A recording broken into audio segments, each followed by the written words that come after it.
Hi guys, welcome back to Honey Let's Talk, where we say when we talk, we make it better. My name is Shadi. And my name is Pete. And in this channel, we share relationship tips, ideas, tricks, just to help you make your relationship better. Exactly. And if this is your very first time to join us here, Karibu Sana, welcome to this channel. We hope that if you're dating or if you're married, that the content that you find here will be helpful to make your relationship absolutely better.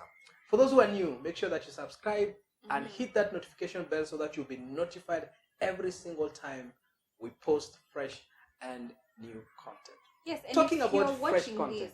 this. Talking about fresh content. We're going to ask you some few questions. And some of you had asked us a question, and there is one that we picked from one of the videos, and that's what we're going to talk about it. What were you saying? Now that you interrupted my flow of conversation. I know some of you are watching and you haven't subscribed. Please, would you subscribe so that you can be able to get new content? Yeah, that's what I was going to remind you. You love subscribe? Yes. Okay. So the questions that we're talking about today. So there's this person who asked a very interesting question. I'm going to read it before even we start this conversation. Yeah. Today. Okay, there is a lady called aswyM. Hope I'm pronouncing it right. Please, sorry if I butchered your name. Just spell it. ATATY. Yeah. aswyM. She asked a very interesting question, and she's saying, please, when you have a man, then you're told by your friends or even parents that he's not your type. What does that mean, please? May I get an answer? That's a very interesting question. And before we answer that question, I want to ask my wife 3 questions. Just to get to know if she knows me better. Please. Do you know me? Like yeah, of course I know you. Okay. So what's my favorite place to go? Like the favorite place to go. Don't say weird things. What do you want to say? The favorite place to go. Yeah. You love road trips. Yeah, what's the favorite place? The place itself. This is a very interesting. It's a very simple question. You like by the road? By the road. What is by the roadside? Okay, you love a place where you can see animals, like the national park. Really? That's a place you love. You don't like the ocean. You love the place that I love. Land. Church. Question at church. Yeah, I love church. But anyway, that's not my favorite place to go. You don't when you're going on a date. You don't have a favorite place to go. I have actually. You love restaurants. You love favorite place. Anyway, question number 2. What's my favorite food? That's simple. Chapo. Chapati. Are you sure? Chapati, yes. Okay. I'm very sure. Right. You love chapati. Question number 3. What's my favorite Bible verse? This is simple. Way Psalms simple. 27. Verse 1. Psalms 27. Nah. Yes. Nah. Psalms 27. What does it say? Unless the Lord. That's not Psalms 27. That's Psalms 27. No, that's not Psalms. to check. That's not Psalms 27. We check Psalms 27. Guys, please comment below and tell her what that verse is, because she's just, I don't know. But how are you a pastor's wife and you don't know Psalms 27? You always talk about Psalms 27. 27? Yes, it's 27. It can't be 28 or 29. No. It's 27. Guys, you are refusing. We need counseling. We need anyway, Jesus. Let's go to the question.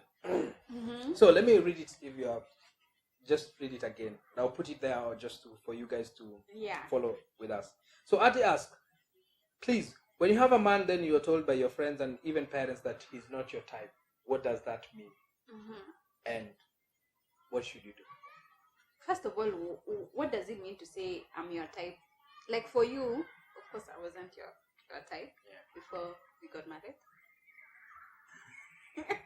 What did that mean for you? How do you think you're my type now? What makes you feel like because you don't? Because we are married now. Like you have no choice.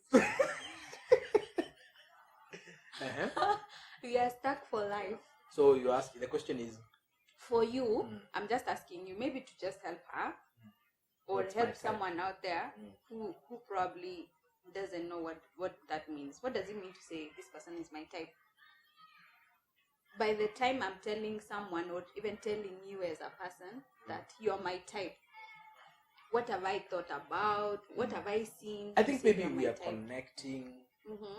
Maybe this is the kind of a person I've always been telling my friends that I want to get married to this kind of a person.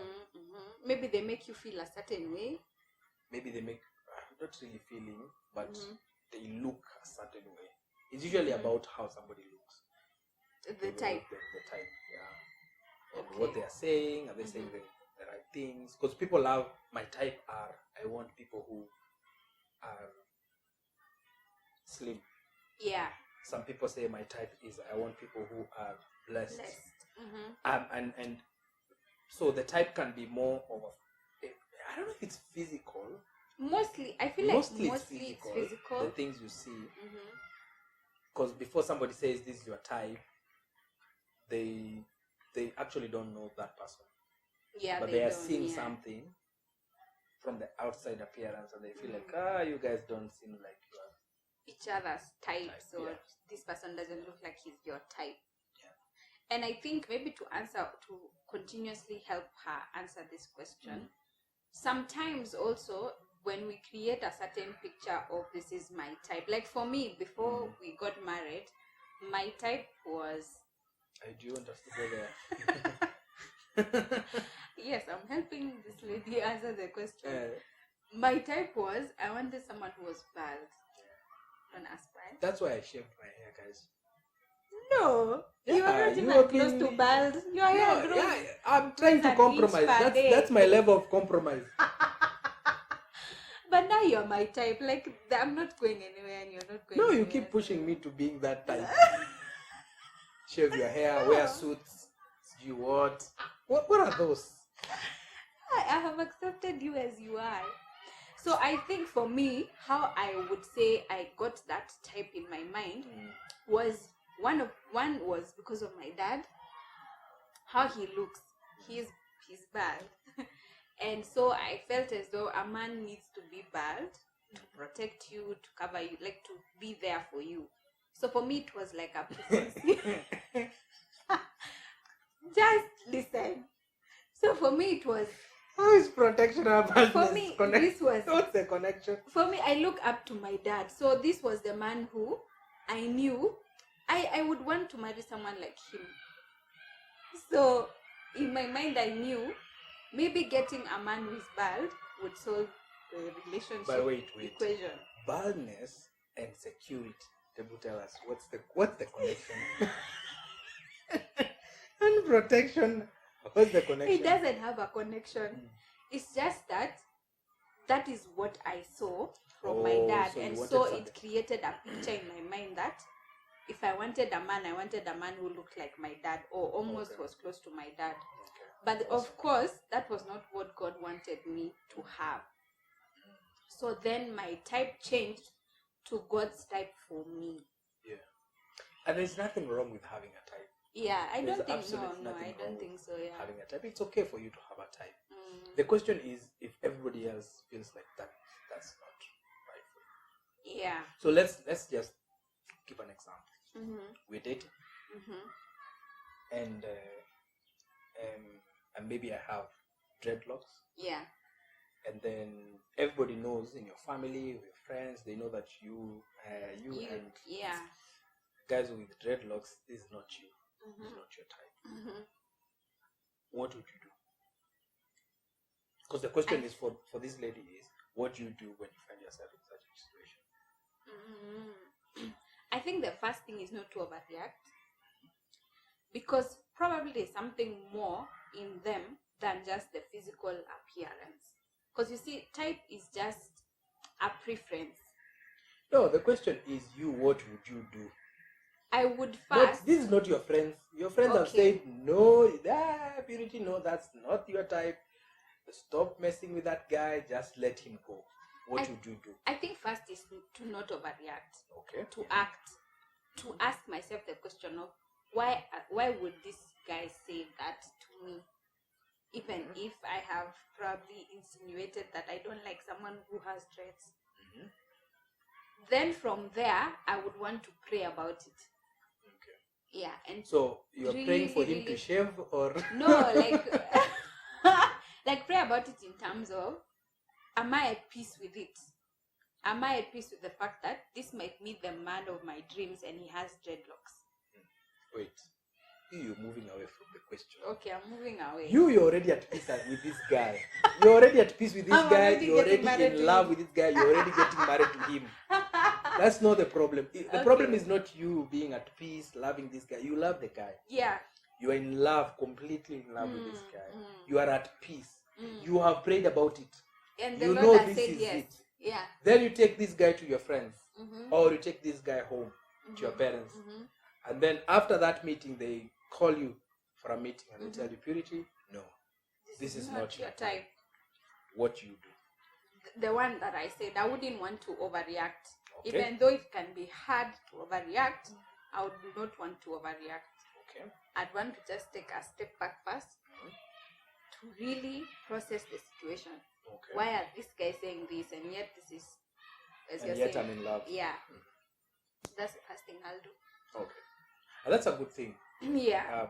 Basically, first, when you find yourself in such a situation, you need to ask yourself, why are these people saying what they're saying? Yeah. Before you overreact, you start reflecting fast on what they're saying. Yeah, exactly. And listen to them. Yeah. Listen, not to respond. It's very important. You listen not to respond, but listen to understand where they're coming from. So if it's my parents, they're saying, oh, that girl, nini, hey, man, the way she dresses. So I need first to listen to her. Yeah. Listen to my mom, listen to my dad.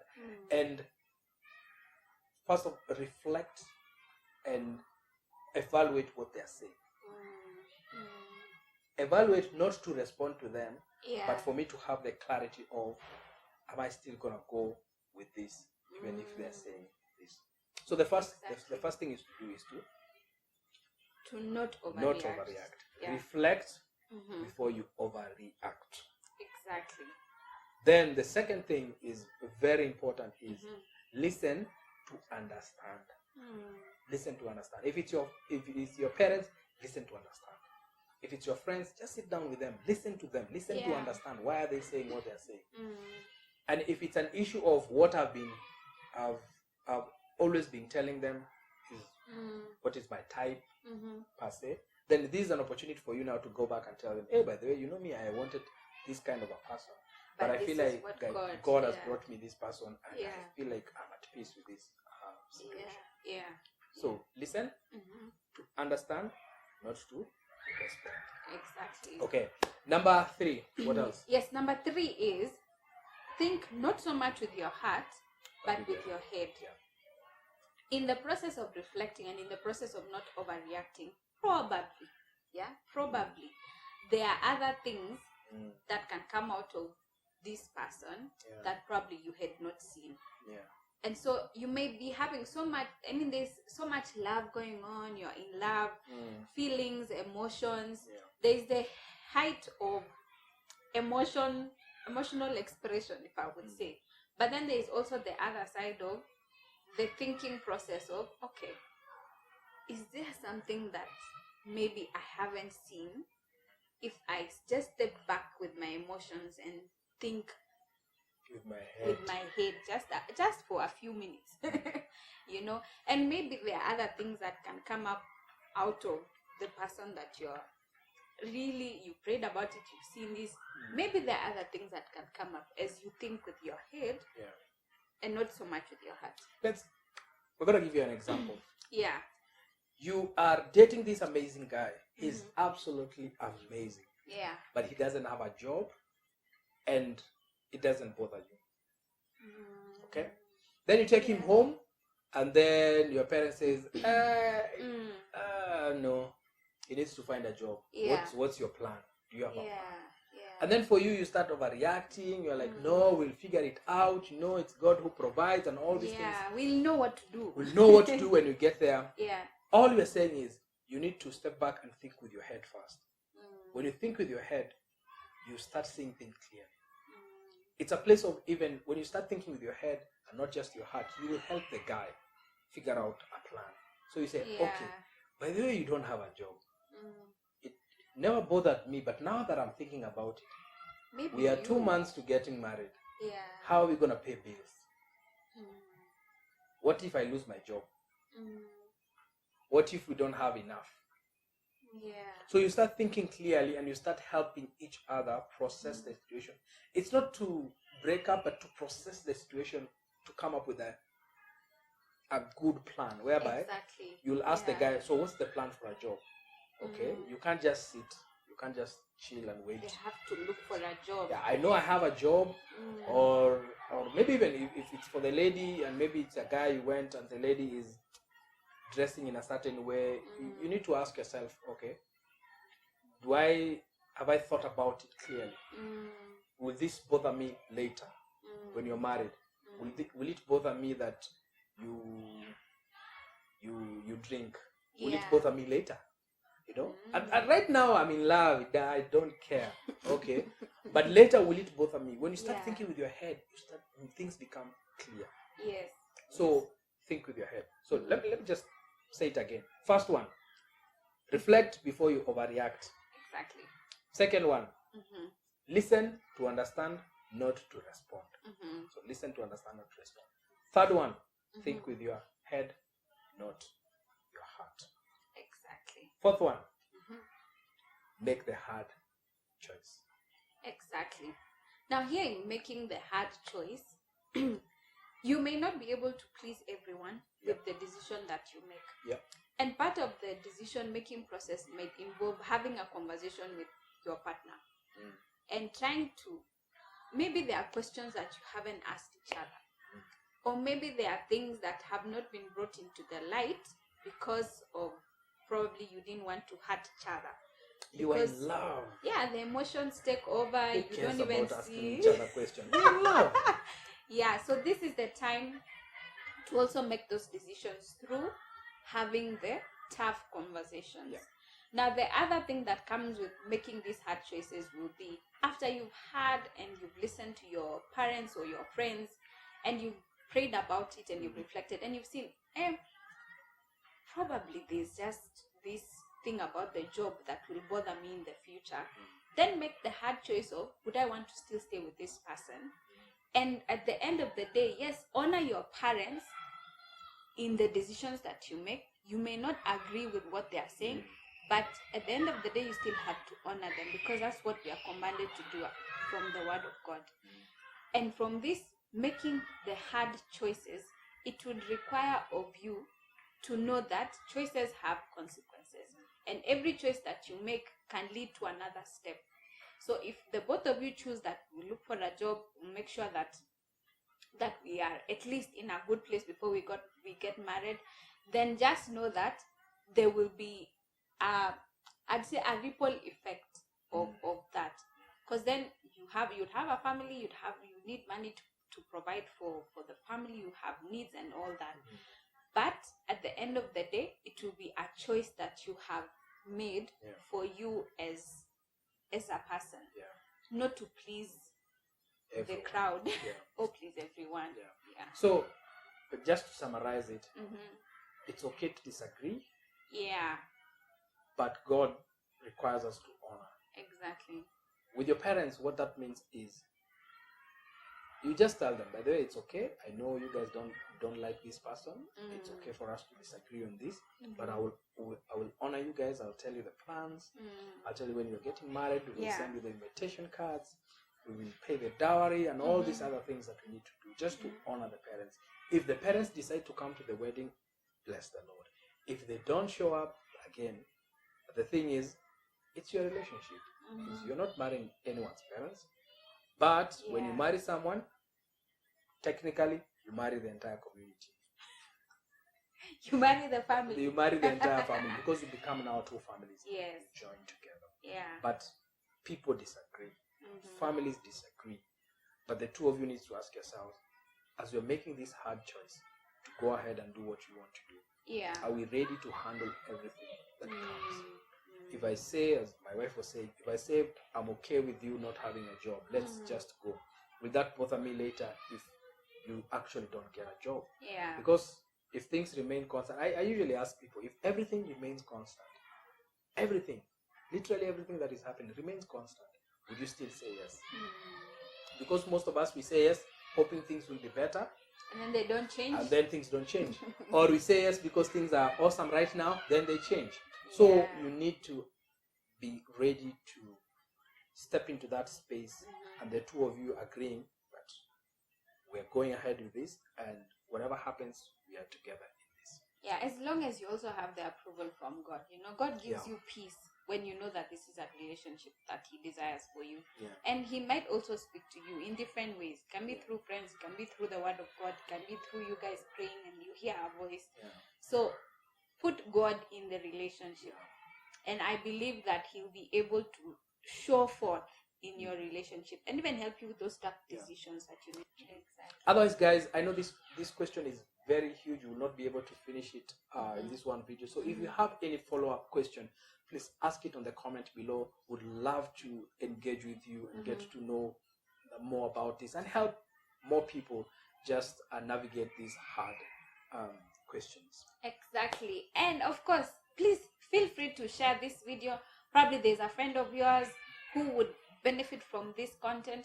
Kindly share with them, and do not forget to subscribe. As you know, of course, if you subscribe, you will get to have this content firsthand. Immediately it's uploaded like this, you get it, and you get to watch it, and it can benefit your hit that notification bell.